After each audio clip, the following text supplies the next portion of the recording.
All right, we're going to go ahead and get started. Good evening and welcome. Thanks for coming out tonight for our Achieve topic.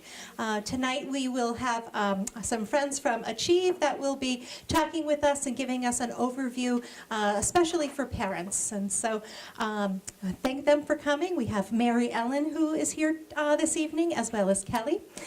Also a TPAF co-chair, Mr. Manos, thank you for being here this evening, and thank you to all of you for coming out on this really warm evening. We do have chocolate for you that Achieve folks brought, so thank you.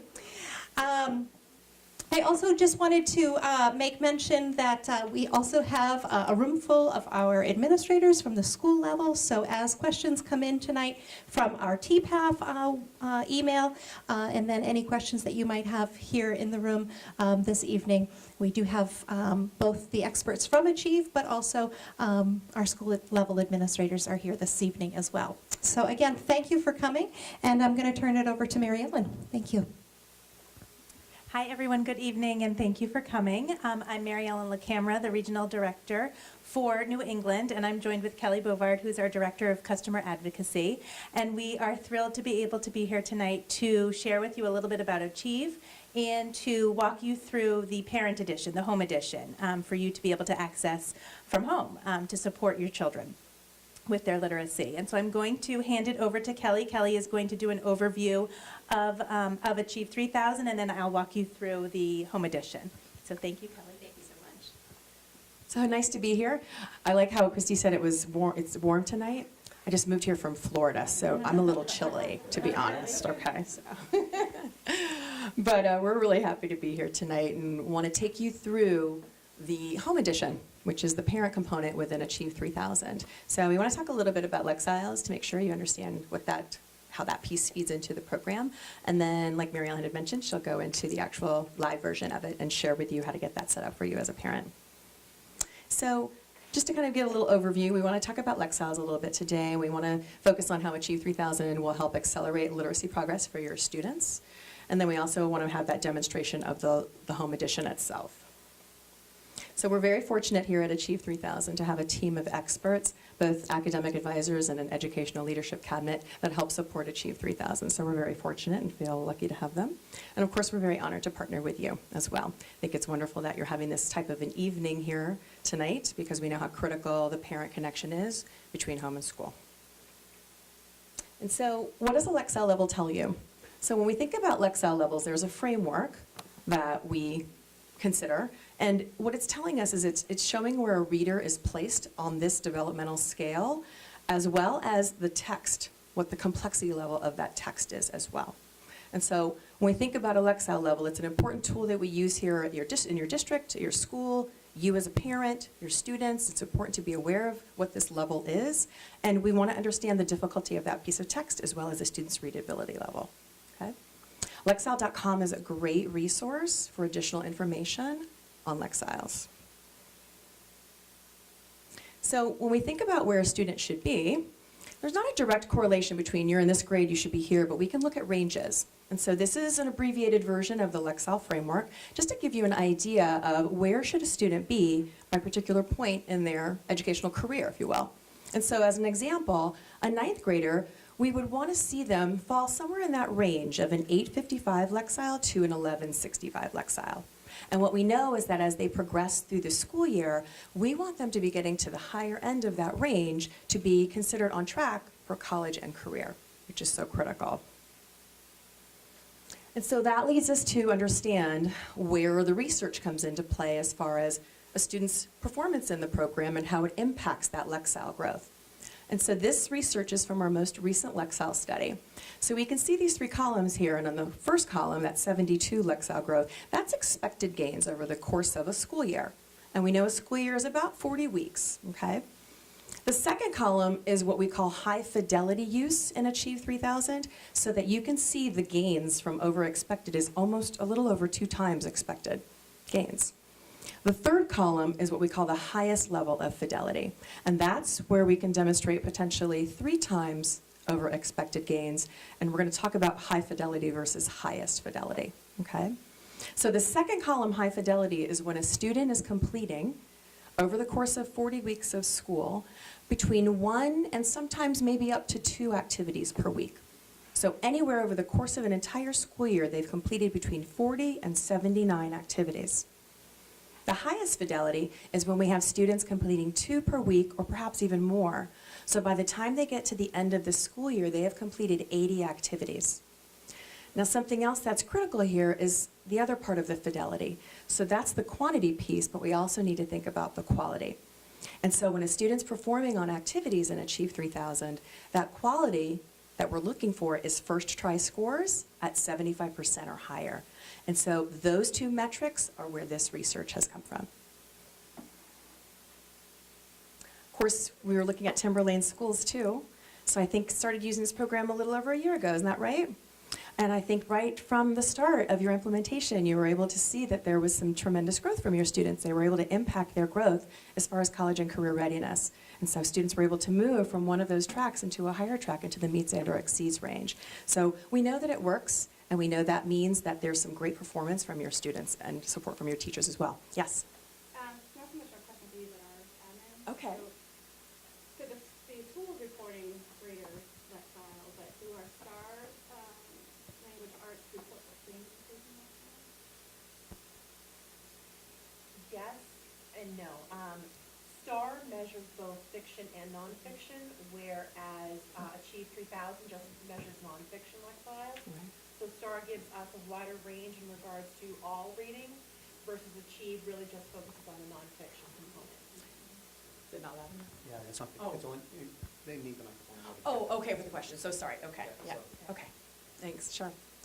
Do you have anything else to add, or? No. Okay.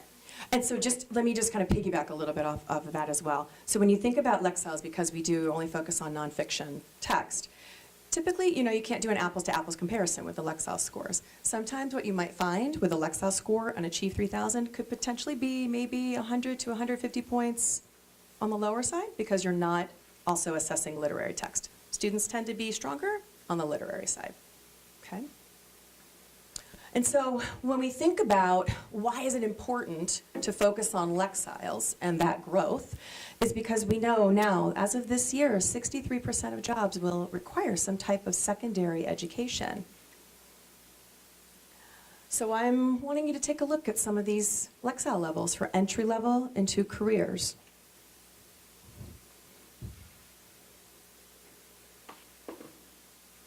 Thought it was going to go by itself.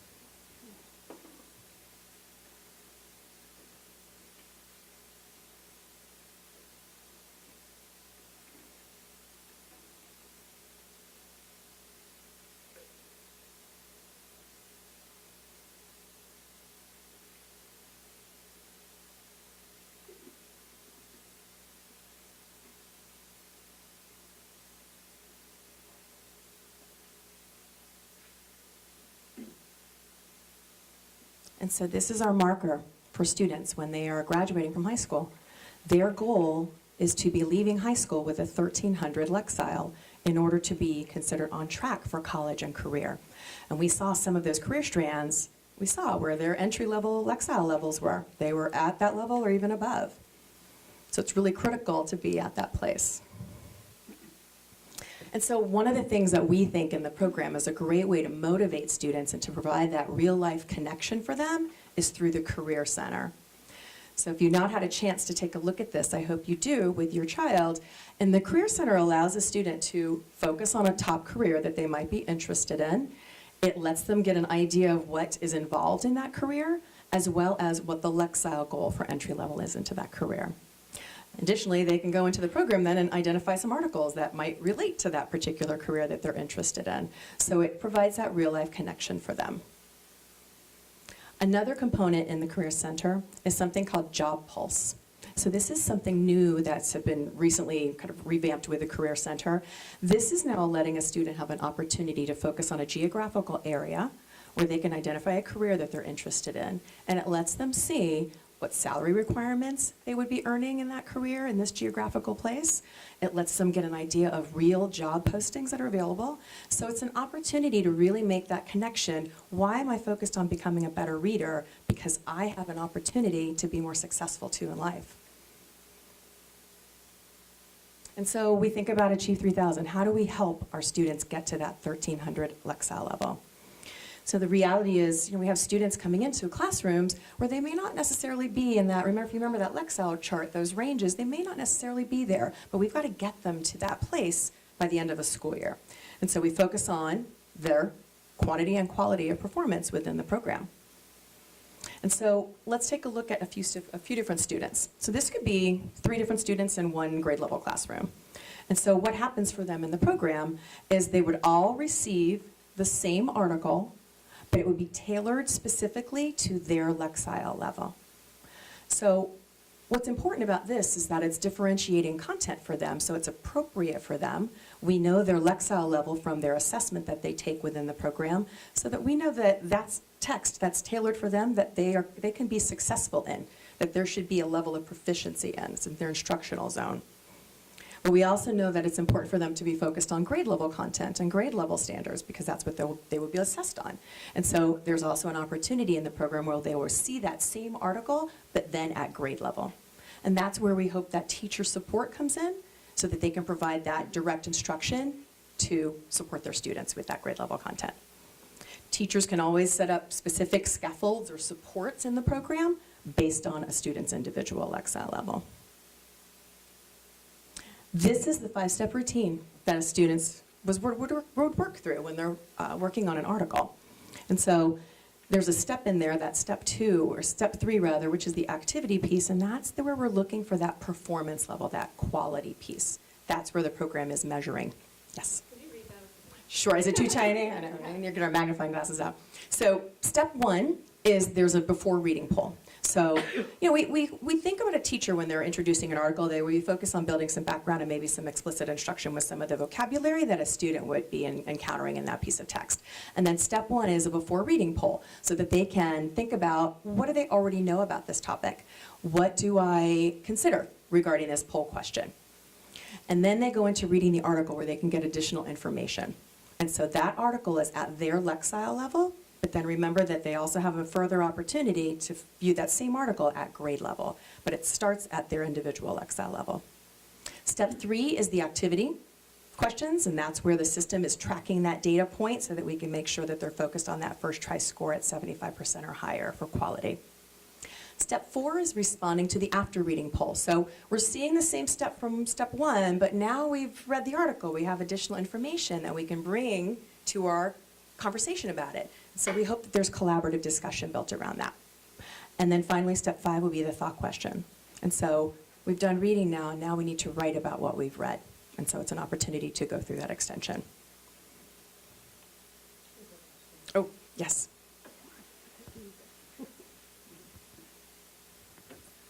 So would one of those 5-step processes be a half hour, an hour, something they do at home, something they do in class?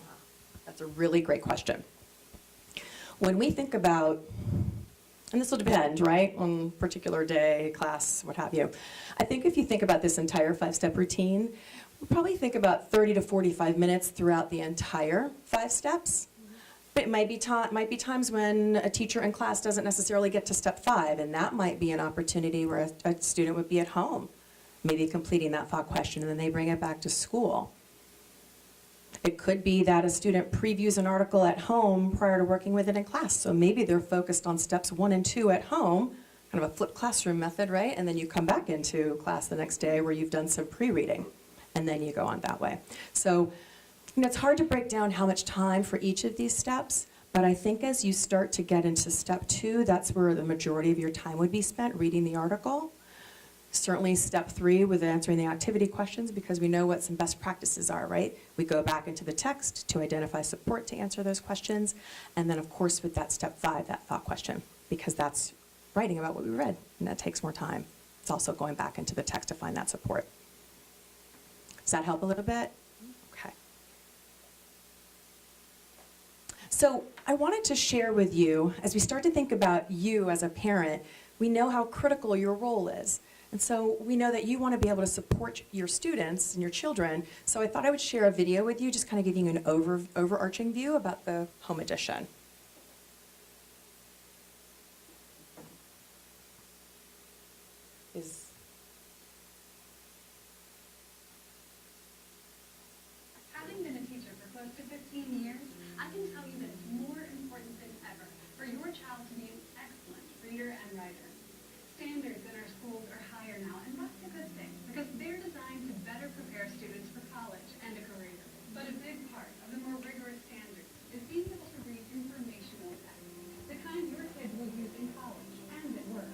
That's why we're so excited to introduce you to Achieve3000. Achieve provides differentiated online reading and writing instruction. That means the instruction your son or daughter receives is targeted specifically to his or her reading level. By targeting instruction for each student, Achieve3000 accelerates reading and writing gains for all students. Your child will use one of 3 Achieve3000 programs in class. I'm using TeamViz 3000 in 8th grade this year. In elementary school, I used to use KidViz 3000. In high school, the kids use Achieve's Empower 3000 program. The programs all work the same way. When your child first starts, she takes an online test called Level Set. Level Set determines your child's reading level, also called a Lexile level. Once her level is established, she can be matched with nonfiction articles and activities that are just right for her. The kids read and write about the incredible things that are happening in the world around them. The topics are important and exciting to them. Like sports and scientific discovery. The environment and government. What's so special about the programs is that they adjust reading levels and the complexity of articles and activities in real time. As your child makes progress, the articles and lessons get more challenging automatically. It's great that Achieve challenges kids. It also rewards them when they succeed. It encourages them so they're excited to do better and better. They learn to express their opinions. They learn to support their opinions using facts and evidence. And as they learn to read and write, they also learn to think. There's another reason Achieve is great. Achieve is cool. We have fun reading, we get badges for doing the activities, we can even win gift cards and games if we do really well. One of the best things about Achieve is that it keeps parents involved too. Every teacher will tell you, when parents work with their kids after school and on the weekends, it makes a huge difference. That's why Achieve has a home edition that's free. So you and your child can use Achieve anytime, from any computer or tablet connected to the internet. First, you'll need to set up your home edition account. It's easy and only takes a minute. Log in using your child's username and password. Your child's teacher has sent or is sending you a letter with this information, along with the security code you'll need. If you haven't received the letter, contact the teacher or school. You can also contact Achieve directly at achieve3000.com/support or call 877-235-2525. Once you're logged in, click Settings at the top of the screen. Then click Create Parent Login. Enter your security code and answer a couple of questions. The system will display your home edition username and password. Take a second to store this login information somewhere safe. You'll need it to access Achieve in the future. Finally, log in and get started. Achieve Home Edition gives parents several ways to take an active role in their children's learning and to stay connected with teachers. I love to work together with parents and create continuity between what students are learning in the classroom and how they apply that to their work at home. Achieve Home Edition gives parents our own secure email account we can use to communicate with our kids and their teachers. The system doesn't allow email to anyone outside of our Achieve3000 community, so the kids are always safe. Every week, you can read what your child is reading in school each day. You'll see the article at the same reading level your child is seeing. If your child is reading the article in Spanish, you'll read in Spanish too. Each week, Achieve will also send you an email titled Reports. Just click on the report titles to see how your child is performing. You can see how much time your child spends on Achieve, activities completed, and scores. Activity scores should be around 75% or higher. I'm at an 85. That's my girl. Well, that covers the basics of the Achieve Home Edition. But that's not everything. There are more ways for you and your child to take advantage of Achieve. One way is to choose an Achieve night with your child. Pick one night each week to review the articles read the previous week. Most important of all, you should work with the teacher to make sure that your child completes at least 40 Achieve sessions over the course of the school year. That's because research shows students double their expected reading gains if they do 40 lessons. Research also shows that if students complete 80 lessons, they do 3 times better than expected. We believe in our kids. Their teachers believe in them too. And we all know that when our children read and write well, they can be anything they want to be. With Achieve3000 and you, we will be. Believe it.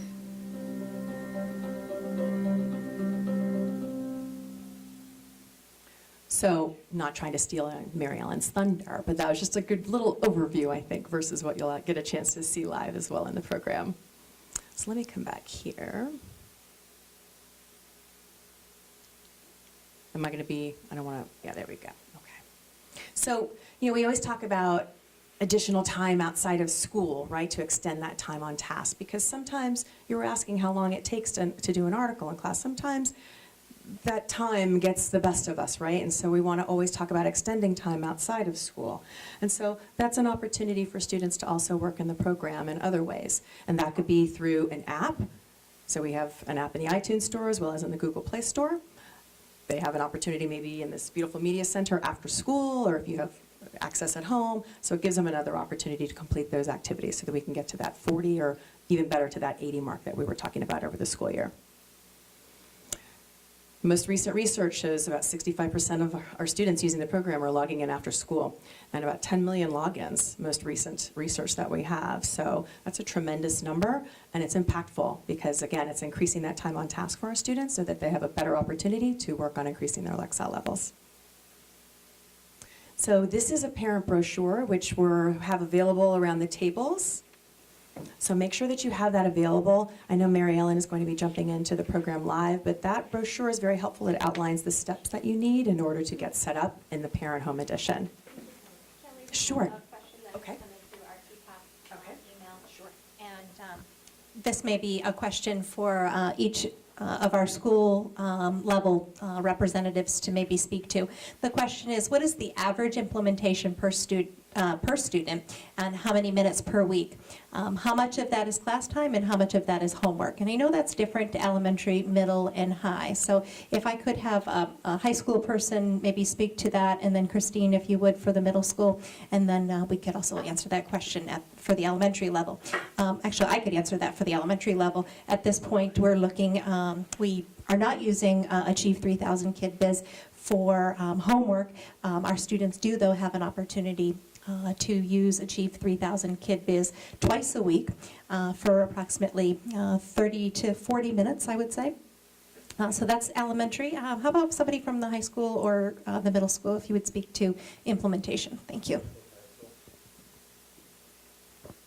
So at the high school level, it's being implemented in our 4 core subjects. So in world language, social studies, English, and science.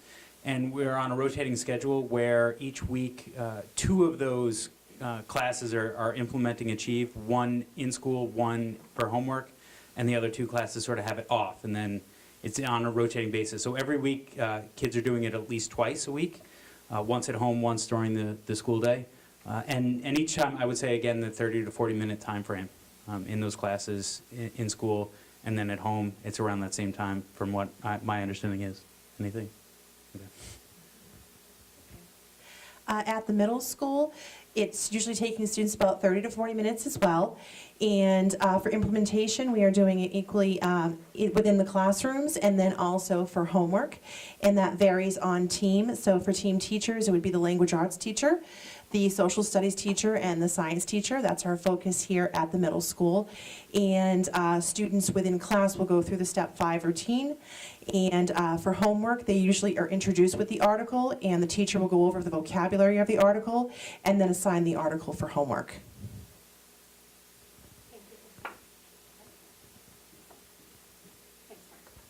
Very helpful to hear that information. Thank you. So I think what I'm going to do is I'm going to jump out, and I'm going to let Mary Ellen jump in so that we can go live into the program. We have Chromebooks available if anybody would like to follow along with this portion of the evening.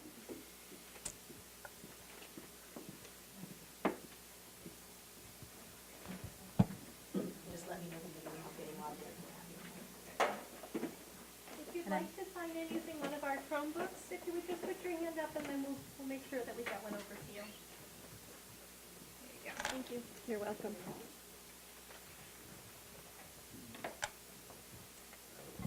And for, oh, sure. Question. Educational institutions, are they aware of the Lexile program, the Achieve3000 program? Could you repeat the beginning? How are the colleges, universities, vocational schools in line with the Achieve3000 program? That's a really good question. So we do have a couple of vocational schools using it, and they primarily use it for the Career Center and the articles centered around the Career Center. Exactly. Colleges, I do not have experience with colleges using it, and I'm not sure if, but that's a good question. So you just want to explain that there's two ways that parents could sign in this evening. They could use your mock account, or Sure. if you know your child's username and password, you can go ahead and sign in Yes. that way using the. What's the password? Guest 123. And so if you do know your child's username and password, you can log in to your own home edition. If you do not know your child's login, username and password, then you can log into our demo site. And the password for that is mlacamera, LACAMERA 6P as in Paul. And the password is the exact same as the username. And it is right here as well. Can I get anybody else a Chromebook that would like to sign in either way this evening to follow along? And you have the web address, is it already saved maybe on the Yes. Chrome? It is, yes. And you will notice that when you do log in, you're going to be brought, because this is a demo site, and our home office is actually located in New Jersey. So you can probably tell that we are actually in the New Jersey edition. But when you log in under your student's, or excuse me, your child's username and password, it would be the New Hampshire edition. And so immediately, as we log in here, you can see that we are in the Teen Biz 3000 edition. And so again, this would be for your middle school students. And the reason for that is because this parent, of course, has a middle school student, but they actually have more than one student using Achieve3000. So they also have a son, Kevin. And if we toggle between Kevin and Francis, we can see that Kevin is using KidBiz Pro. So it's very easy to switch between children. So if we go back to Francis, again, it's Teen Biz 3000, the New Jersey edition, which again would say New Hampshire edition. And your child's name right underneath that. And you can see on language that we are in English, and you have the capability of changing that to Spanish. What's the difference between New Jersey and New Hampshire? That's a great question. So the New Hampshire edition will be aligned to the New Hampshire standards, and will be customized to New Hampshire. So, for example, if you have a 6th grade student, the social studies content would be U.S. history or maybe world geography. I might not have the standard correct, but so it's aligned to the New Hampshire standards as opposed to the New Jersey edition. So every single one of the 50 states has their own edition. So then again, you would have the capability of changing it to English or Spanish. Oh, sure. Is the way that Lexile is calculated different per state then? No. The content is different, exactly.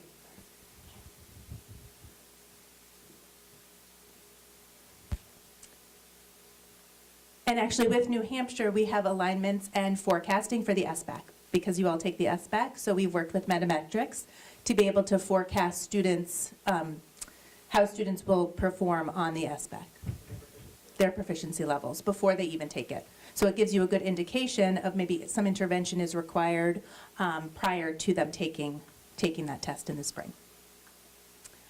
Then you can see here that this student is reading at about a 660 Lexile. The parents have the capability of changing the Lexile levels. Students do not have this capability, but parents do. Or your children do not have the capability, but you as a parent would be able to change the Lexile level if necessary. I'm going to get my work in. When would that be necessary? Sure. So maybe if you're curious what a higher Lexile level would look like, or maybe if you are interested in searching an article for your own reading, you could search an article at your own Lexile level. No, it would not change theirs. It's just for your... Oh, no, I'm sorry. Not to confuse things. It's only for your view within the home edition. I think based on that question, I think what's helpful, it's difficult to see because it's in lime green and you can't really see it, but the Lexile level that's indicated up there is a 660, and in parentheses it says approaches. So when you look at the Lexile framework chart that we use here in schools, it has 4 columns. It has students that are falling far below based on what grade they might be in, if they're approaching, if they're in the meets range or the exceeds range. So if this is your child and they're in the approaches range, they're one band away from being, right, they're close to the meets range. You might want to then use that drop down, look at the meets range so that you can compare the difference in the article and the complexity of the article. Because remember, in the program, a student gets the article at their Lexile level, but they also have an opportunity to be exposed at grade level, which is that meets range. No, that's good. So, so what happens if your child, so what was it, 680 that they're at? So they do 3 and they just can't get that 75. What happens? And like how? So, I mean, I assume the next article gets, and this is my assumption, gets easier. But how? So how is it teaching them to be a better reader? Okay. Good questions. So when a student is working with an article, we already have heard from administrators here that teachers are providing some support. So there's some direct instruction along with these articles. So if a student is really struggling to get a 75% or higher at their tailored Lexile level, we probably have to look at a few things. We have to look at, do they have a sufficient enough understanding of some of the vocabulary that they're being exposed to and working with in the text? Are we putting forth best effort, too, as a child? I mean, that plays into it as well. So those are some of the things that we probably need to consider, and it might be that we need more individualized work, too, to kind of motivate and get a student engaged more with an article. What's the software doing now? So if they, What's the what? what's the software doing now? Okay. So if they not fail, but they can't reach that 75, but it's whatever it is Right. to prove, what is it doing? Is the software helping anything? Okay, sure. So in the program, teachers have the capability of adding what we call scaffolds, or different levels of support. And so, as an example, one of the support functions that you can add for a student we call intervention. And that does a few things. It numbers the steps that a student works with in an article, which can help keep a student on task. So if maybe they're having a little trouble focusing, let's say. There's also an audio component that can be added, because sometimes students need to hear the article as well as read it themselves. So that's another support function that's built in. So I think what happens in the program, based on some of those supports as well as the teacher's support, is that the system is looking at how they're performing, and on the last day of every month, it's making potential adjustments to their Lexile based on that performance. I'm sorry. I have some questions. So if we don't see, so you said at one of the charts, the first one was, I think it was like a 72 or 75 would be a normal increase in Lexile without Achieve? Right, that's just expected gains over the Okay. school year. So if you weren't seeing that kind of improvement as a parent, like, so I log in here and I look at the report for the whole year and I don't see that kind of that improvement using Achieve and at the 40 hours, what would be my next thing? Would it be that the Achieve's not working, that the scaffolds weren't in there, or the teacher didn't know to put them in there, or like what? So what's the? What happens next? Yeah. Okay. So I think if you were finding that, and I hope we would find that out before now, right? We would know this earlier in the year probably. But if a student's not progressing at the level that we expect them to, or we wanting them to be growing to, that's where we do need to intervene. And so that's where teacher support comes in, and that's where your connection comes in too, I think. So we have to wrap that around between the school, the teacher, the parent, and then the child to better dive into the data that we have from this program as well as other data points to really truly understand what may or may not be occurring where we're not demonstrating growth here. Absolutely. Teachers have access to a wealth of reports. You know, it depends on the school, I think, as far as what specific reports they might be monitoring. But there is a report called how's my Lexile performance changing over time that, you know, if it were me, I recommend you look at that every week. And, you know, the reason every week is because that specific report really identifies the articles that a student is completing And it identifies if they're valid or not. Is a student doing it within a sufficient amount of time? They're not working too quickly, let's say.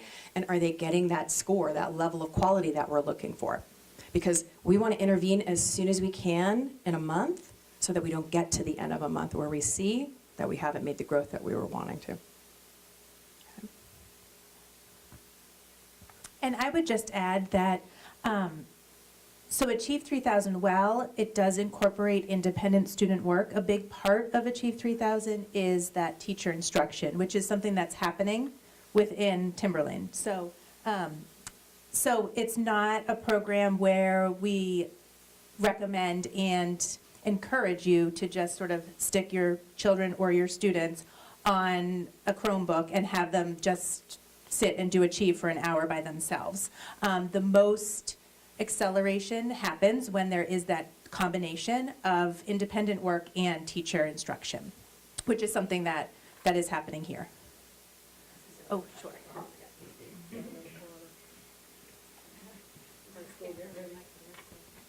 Hi, I have a high school student, and I'm just curious as to how this is being, how the teachers are supporting the students in the classroom, because with my child, I've not seen a lot of that. It's, here's the Achieve3000 and be done. So how's that being addressed at the high school level?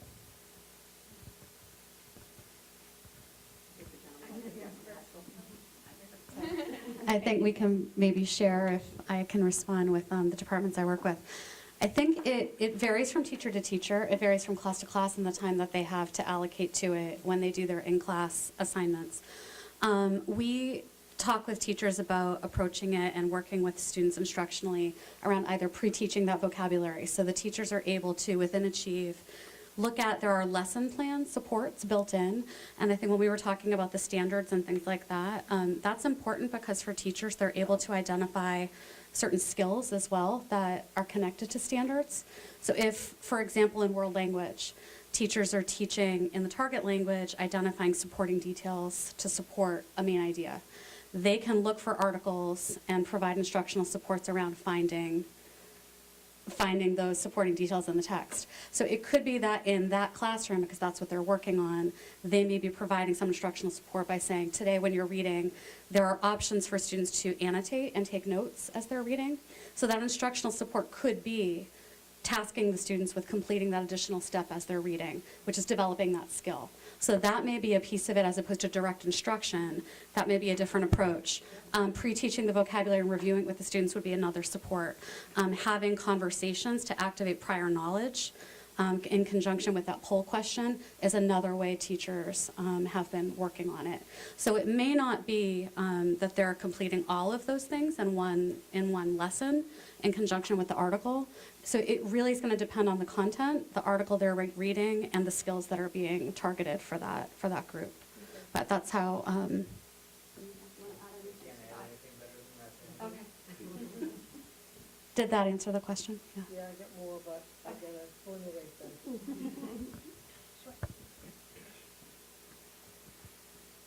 So first question, when did this email come with the child's username and password? Like, how can I find that? So And next question is, if I've got 3 sons, do I have to create 3 different parent accounts, or can I link them? So you can link them. To answer your second question first, you can link them. Similar to this demo account, how I can switch between children, Francis, and then I showed you Kevin, who was in elementary school, so you would be able to do the same thing with your 3 children. Exactly. Right. Your teacher, your child's teacher may not have sent that email, but if you would like your login information, you can either reach out to the teacher or you can reach out to our support team. And I believe that on this pamphlet, yes, exactly. So you have those 2 options. And then the directions are pretty clear as to, it does give step-by-step in that, and then our support team would be able to help you as well. That's a good question. I think they might probably take your information and maybe reach out to The teacher. Either someone on their team that works with Achieve, their field team, and probably confirm that information. There are security measures in place. I'm just not aware of them. I can find out, Christy, though, and let you know, so you can let the parents know if that's. Also, letters might have Okay. Sure, and if you did not receive an email, you may have received a hard copy letter in the fall when your children started school. If not, you can, again, reach out to your child's teacher or our support team.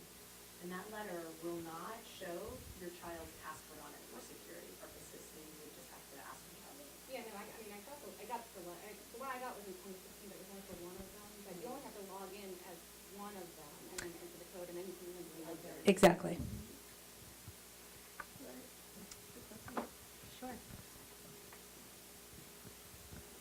So I was able to get into my own account and looking at things. At the high school level, does the Lexile top out at a certain level? And what do students who might have achieved that level do?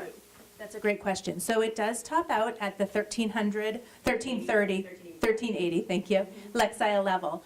But sort of to piggyback off of something that Kelly had mentioned, so students do have access to a stretch article. And the stretch article, if students are reading below grade level, will be at grade level. If they're reading at grade level, it will be 2 grades above that. And if they're reading above grade level, it will be 2 above that. So they will constantly be exposed to text that is more advanced than what their current reading skill is. And the teacher also has access to other support resources that they could maybe take them outside of the program that would provide some additional information. Right, so much like there are intervention scaffolds, there are also enrichment scaffolds.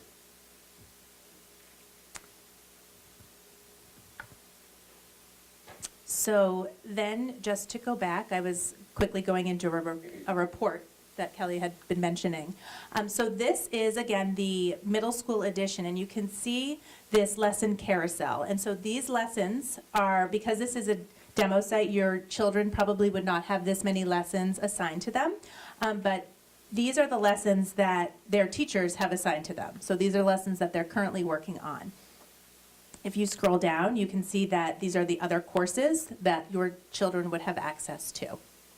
There's media mix, which is similar to current events, news, earth and space science for middle school, world geography, weekend. So there's always a weekend article that is delivered every Friday. And that, as opposed to the lessons that we've been referring to, is just an article. So if we go into one of these, so this, for example, is a news article where you see it's just an article and it's about the most recent volcano that has been erupting in Hawaii.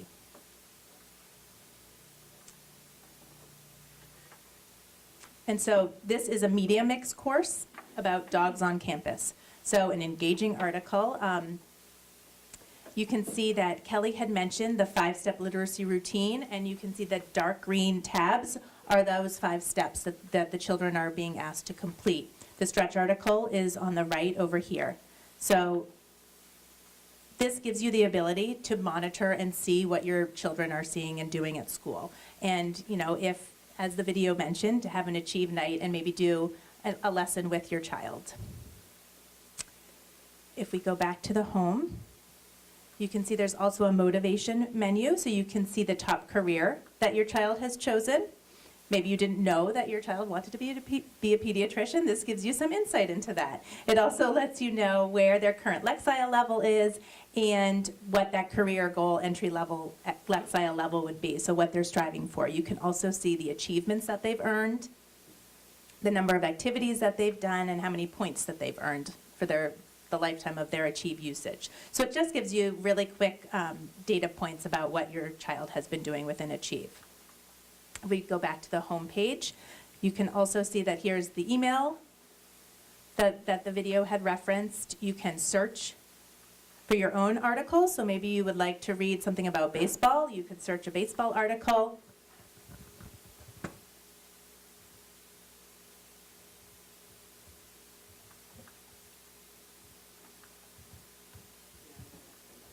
Oh, I did not spell it correctly, but it knew what I was talking about. So you can see all of these different baseball articles come up very easily. So your children could do the same thing. And then on this hamburger menu, it gives you access to that career center and that job pulse. So you could, if necessary, search with your child different careers maybe that they're interested in and see what jobs are open now, just to start a conversation. there is access to a writing center, and then reports. So these reports give you insight into what your children are doing within the program. So you can see the activities that they're doing, you can see the thought questions that they've completed. So it really gives you access into their student work, well before you have a conference with your child's teacher. If they haven't brought home some of their other work.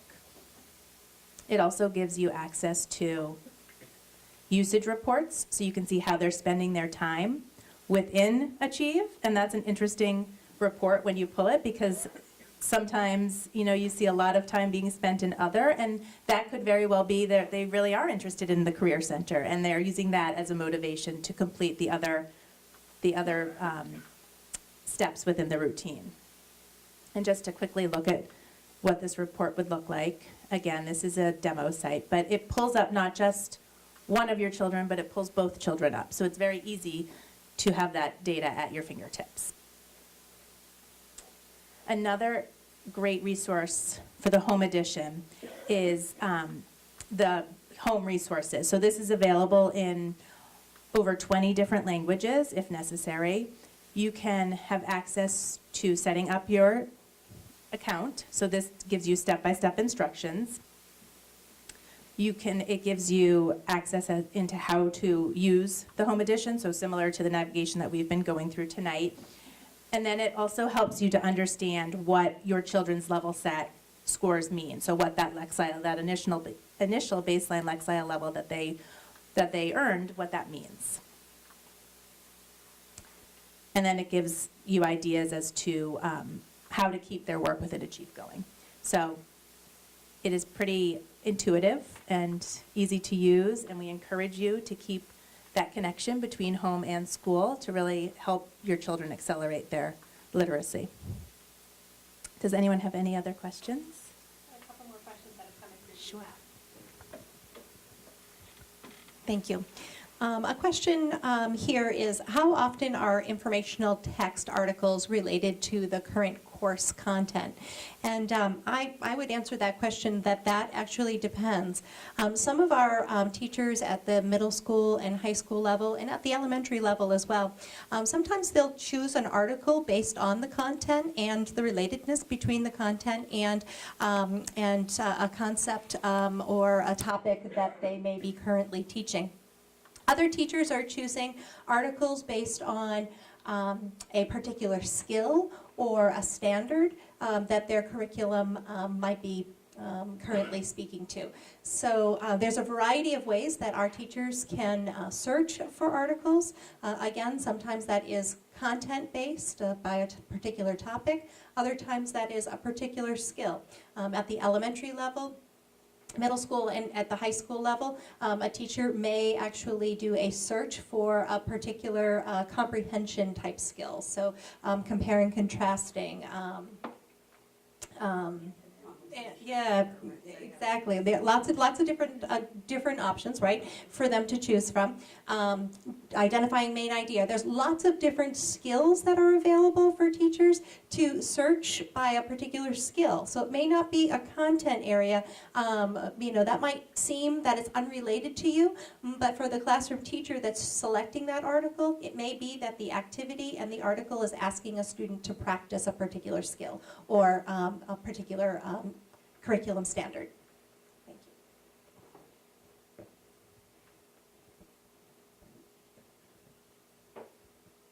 So I also at the high school have had my students telling me they're doing Achieve3000, but they're just not seeing the connections to the classroom, and I'm wondering how teachers have been able to incorporate this, because obviously it's taking some class time, and that takes away something else that they were doing prior to this, and making those connections obvious to students. Somebody from the high school want to maybe address that? I mean, just as Christy was saying about how there might be chasing down a skill per se and not necessarily the content involved with the article is one approach, and maybe the teacher just has not fully made that connection, or the students haven't seen the connection between the skill that article is getting at and the skills in the class. The other thing that I would say is that there's sometimes I know some teachers are using these articles as sort of a primer, and so they might be using some content in the article where the students haven't seen it before. So when the students read that article for the first time, they're not seeing that connection. And then later, when the teacher gets into something, and later it could be the 2 days later, 3 days later, whenever it's later, then the teachers will reach back to that article. So in the moment, the students are not seeing that connection to maybe some of the content related in the article, related to the class. But the teacher sort of is using it as a primer to see where those kids are, especially those questions at the beginning, I can't think of the polls, where the teachers might want to just see what kids do know about this, and before those connections are made. So again, in the moment, the students might not be seeing the connection, but it might happen a couple days later. I know I've seen that a couple of times in science, so I know I've used it that way as well in science, where in the moment, the kid isn't really seeing the connection, but then later on, when we cover that content in class, the connection is made at that point.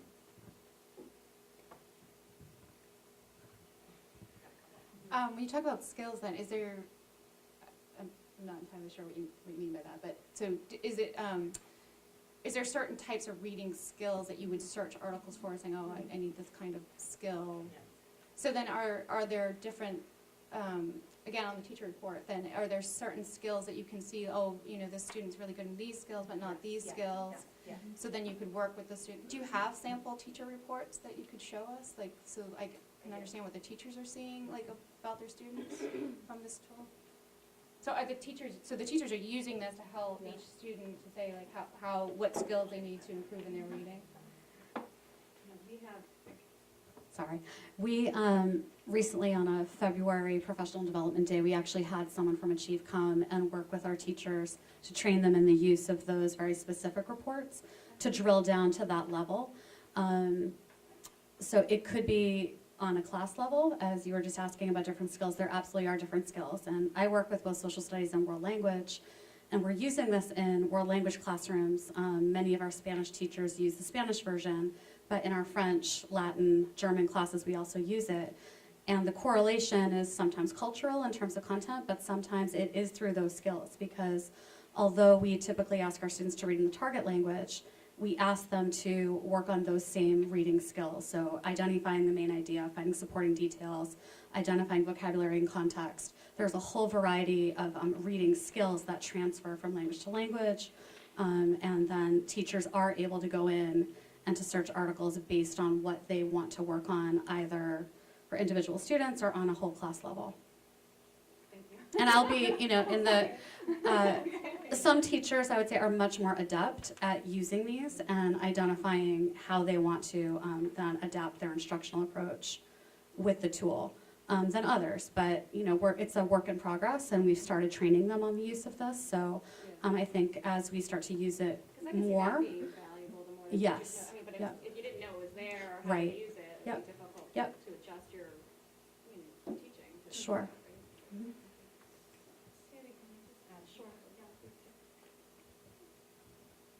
Just one other layer of this, because we're all kind of from different subject areas and things. English and language arts, obviously our main purpose, I guess you could say, is, we're teaching a lot of the literature.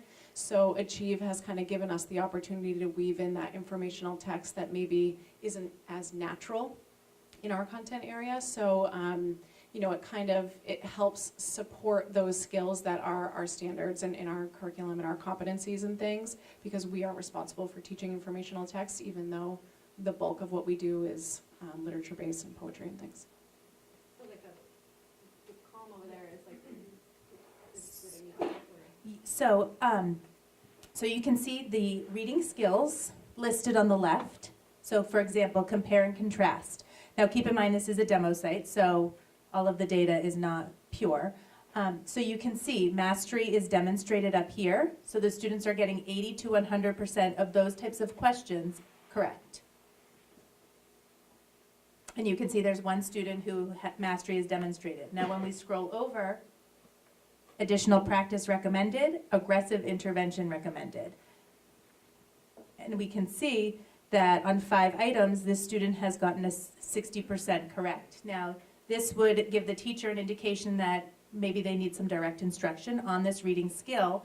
After they have provided that direct instruction, they can then assign another lesson that's targeting this specific skill to see if that direct instruction has helped and supported the student.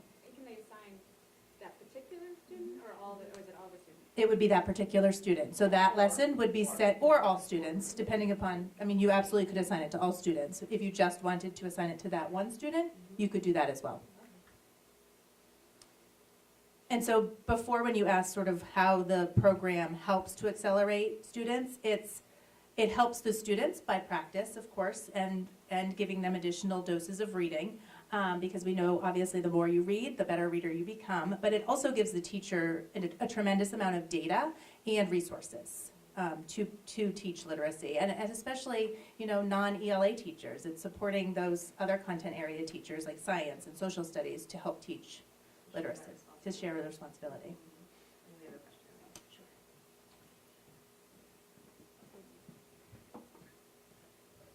So for the high school peeps, how, like science, how would that teacher go back in and do direct teaching if they need to continue with that curriculum? How would social studies go back in and direct teach to those kids? I'm like English, language arts, I get, I'm reading minor from Northeastern, so I'm like, I understand eyes on text, I understand all of that, but I don't understand how a science teacher, no offense, can go in and do directed reading and directed learning because they have other things in other areas to cover through their curriculum.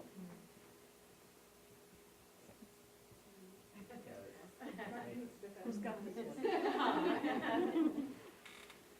I mean, I understand where there is other things in the curriculum, but if you look, a lot of those, and actually, could you just minimize that, but leave that up? And I mean, you look at compare and contrast, cause and effect, keep scrolling down, chronological sequence, draw conclusions, fact and opinions made. Those are all the same sort of things you're seeing in the new science curriculum. The new science curriculum is not content-based. In fact, there's really, when you look at the competencies, there are no content-focused competencies. They're all skill-based. And so you make those connections between what we're asking kids to do in these articles, like draw conclusions, cause and effect. You go into our curriculum, into those competencies, there is that idea of cause and effect, drawing conclusions.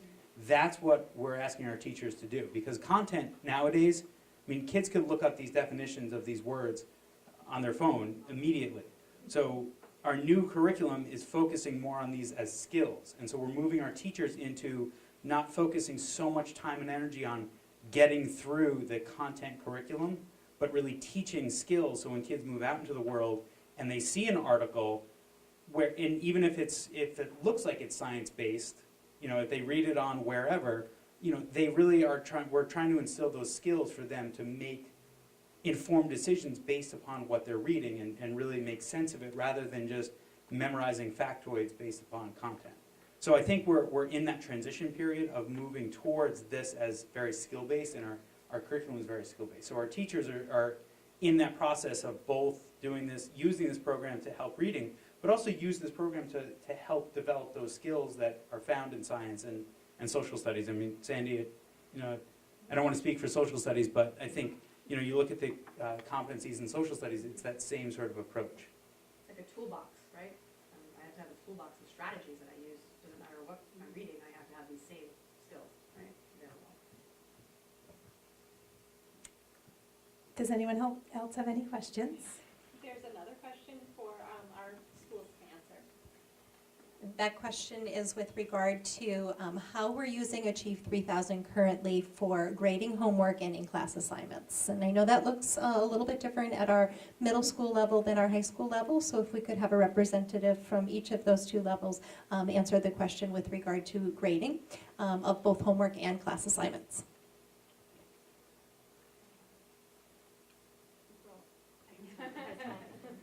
I think we're all kind of ready. So at the high school, what we have asked teachers this year is, as we mentioned, we have assignments that occur in school, and then we have homework assignments. So for the in-school assignments, they are not currently graded and factored into a student's quarterly grade or average. They are reported in PowerSchool so that teachers and students have that information based on accuracy. So if you were to access your child's PowerSchool, you may see Achieve3000 assignments. Teachers have that option to choose to not include that in a student's final grade. So they're in there for reporting purposes only. They're formative assignments that give information both to the teacher, to the student, and to the parent as to how students are doing so that you can then adapt instruction and inform what happens after that. Homework assignments are treated as they are graded, but they're graded based on completion. And so, again, you would still get that feedback on how students are performing on the activities or something along those lines. But they, if the student completes it and gives it their best effort, they get credit in the homework category. One thing that does go beyond that is that part of the 5-step routine is that thought question, which is writing based. And so many teachers are assigning that thought question, and they are grading that. And so there are a couple different approaches that teachers have adopted for that. A social studies teacher that I recently spoke with who does that frequently when she assigns an article, she will use, there is a rubric that's built right into Achieve3000 for writing. She uses that rubric to read and assess her students based on the rubric, and that grade goes into PowerSchool. So that would be an exception to the activity questions. The multiple choice questions that are part of the article are not graded. However, the writing, which is connected to their comprehension and the skills that we've been talking about, that would be assessed using a rubric for that teacher. I have another teacher in world language, different approach, but the students are reading in Spanish. This is a Spanish classroom, and so they read the Spanish article. And then she asks the students oftentimes to write the thought question response in English, which demonstrates their comprehension of the article in Spanish as well. So they're responding to it. So teachers are using that thought question in a variety of ways. And so you will see that graded in many high school classrooms at the high school. And I will let, I don't know if my colleagues at the high school have anything to add for that. Okay, so I'll pass it to Christine for the middle school. Okay, so for the middle school, for grading, our teachers for both in-class assignments and as well as homework assignments are counting it towards 10% of their grade within PowerSchool. And that goes for the thought question as well. We are also using the rubric that Achieve3000 provides. So if a teacher has asked the student to go above and beyond and do the thought question, it would also go in under the 10% category and be weighed within PowerSchool. So the students are being graded with both in class and then as well as for homework, but we wanted a level of accountability, the importance of differentiating what they read, but also giving them a chance to have a score for it.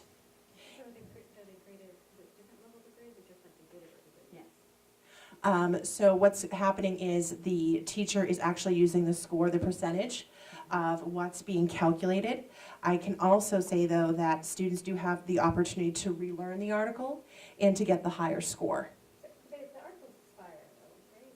When they assign them, like, they can't retake, you know, they can't retake it after a certain amount of time. So it may, the article may disappear from their lesson carousel when they log in, but they can search for the lesson and it would always be available. So they can always go back to it. So what if a student was achieving higher than their classmates, and so they were getting a harder thing? Are they still graded like everybody else in their class? Yes, they are still graded like everyone else because that's their individual independent reading level, instructional reading level that they're at. So we want students to be able to have exposure to more complex text.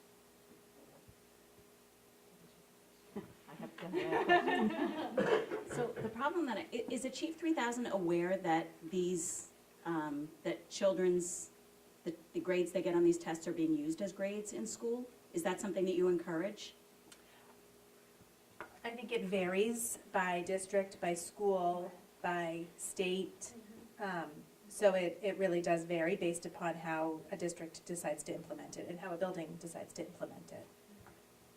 So I guess my issue is if a child has a 1500 Lexile versus a 600 Lexile, these achieves that they're getting are completely different.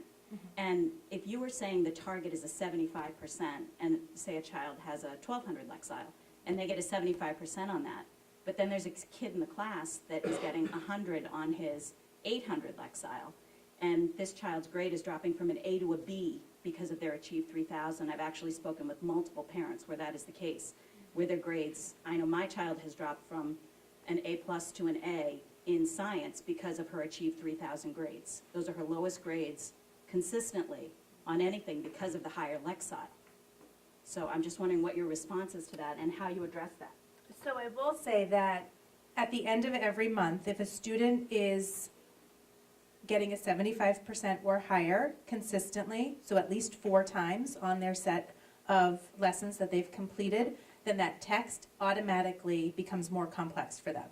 So, so I would say that they're not, so a student reading maybe at a 600 Lexile would not be sitting at that 600 Lexile the entire year. As once at the end of every month, that Lexile level is auto-adjusted. So it would increase if they were consistently getting 100s, for example. It would increase. Great, but a child with a higher Lexile that gets 475s in a month and moves on to an even higher Lexile, but those 475s go in toward their grades at school, it may have brought them from an A to a B. It can take them off honors from distinction to honors, which I know is, silly at the middle school level, but is important to quite a lot of children. And the Achieve3000s are, for quite a lot of people, especially at the higher Lexiles, are doing this on a regular basis. And I understand the importance of the Achieve, but carrying it as a grade versus a completion is where I'm having an issue. And I know they don't do that at the high school, except for how that's been spoken about. But at the middle school, it is a grade. And 75s on your homework assignments can bring you down from an A to a B, easily. Chris, you want to address that? Yeah, no. I think that's the importance of TPAF, of these advisories, is really for us to get input and feedback from parents. So, I appreciate your comments this evening, and we're always seeking to improve our practice district-wide. So the information that we collect this evening certainly will be topics of conversation back at our leadership teams, both at a district level in consideration of elementary, middle, and high school, but at the individual school levels as well. So I think your statement in your concern has been noted. I see lots of nods, and so I appreciate and thank you for that. We don't have an answer for you this evening, but something that certainly that we'll consider at the school and district level, and possibly consider for implementation for the following year, making a change there. Thank you.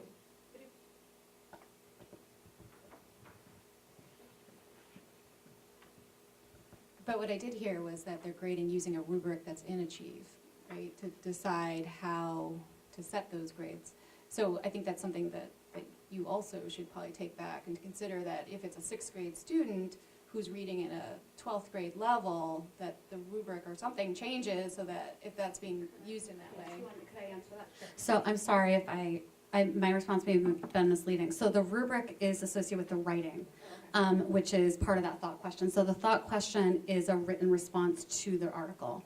The students complete an activity, which is step 3, I believe, in the 5-step routine, and those are multiple choice questions.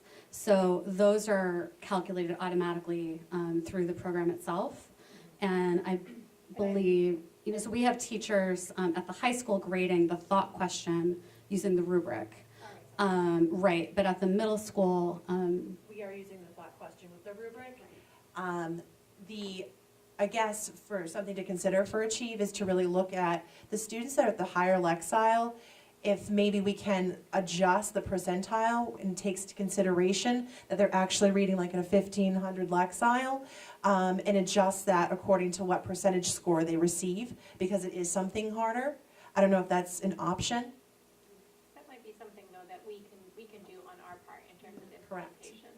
Because again, as Mary Ellen was saying, the implementation from district to district and state to state different. But we have autonomy to make some decisions about what would work for our school district. And then I will just clarify that even if you have, say, a sixth grade student reading at a 1500 Lexile level, they would still be reading sixth grade content. So it would not be 12th grade content. It would be that sixth grade content, just at the more complex Lexile level. Does that?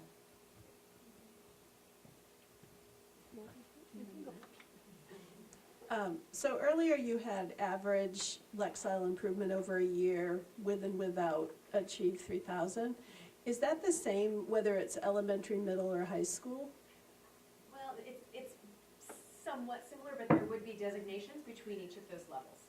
And there's a white paper regarding those So different typically you see greater growth in elementary school, and then it decreases, the level of growth decreases the older they get because the bulk of that growth should have been happening Exactly. in elementary school. Right. Thank you. When you're saying that the goal is for them to reach a 75 or higher, if they get 4 75s in a row, then it gets more challenging. So it's kind of setting them up to only get a 75 in a way, right? So zone of proximal development, ZPD, that There's something called zone of proximal development, ZPD. And what that means is if a student's Lexile is at the right level, meaning they put forth best effort with that initial assessment, when they are completing those activities, that means really with probably limited scaffolds, they really should be able to score at a 75% because that's their instructional zone. So it's really about striving to get even higher than that 75 on a first try in order to really move their Lexiles at the end of that month, end of each month. And so that complexity then can increase month to month. Okay, if that makes sense. Okay.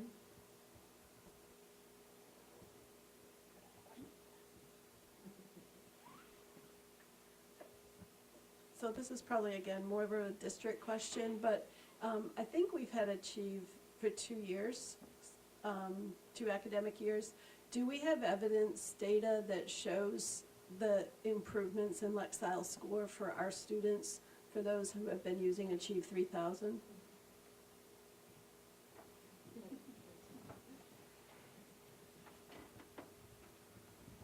So the answer is yes, we do. We collect that data weekly and monthly. We've done some press releases to share out our data. I did not prepare data for tonight's presentation, but something that we could certainly report out again to show you what growth looks like over the course of this year, again at both at the elementary level, where our students were using the program for the first year, but also for the second year's growth for middle school and high school. But we do collect that data ongoingly. And we've seen great results as a result of our students' participation. Again, that participation is twice a week, so we're seeing, students engaged in activities at least 40 times over the course of the year. So I know that that's a standard that you shared with us. Does anyone else have any other questions?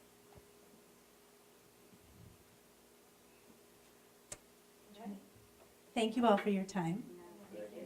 I don't see any other questions that came through on our TPAF email tonight, so I just want to take a minute to thank all of you for coming out this evening, obtaining more information about the Achieve 3000 program that we're using in our schools. Again, this is about developing comprehension skills for a particular area of text that is challenging for students. Informational text is, as you heard from our Dean of English, it's not as easy for students as fictional text and literature.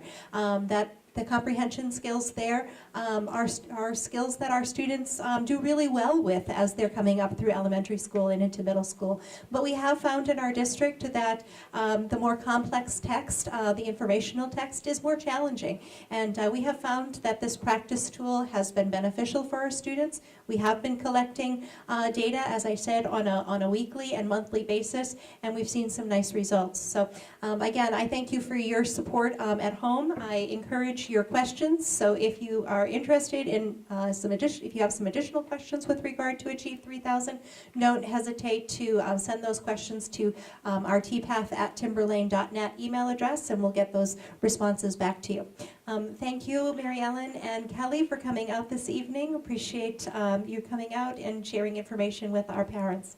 And thank you to our administrators for being available this evening for questions. Good night, everybody.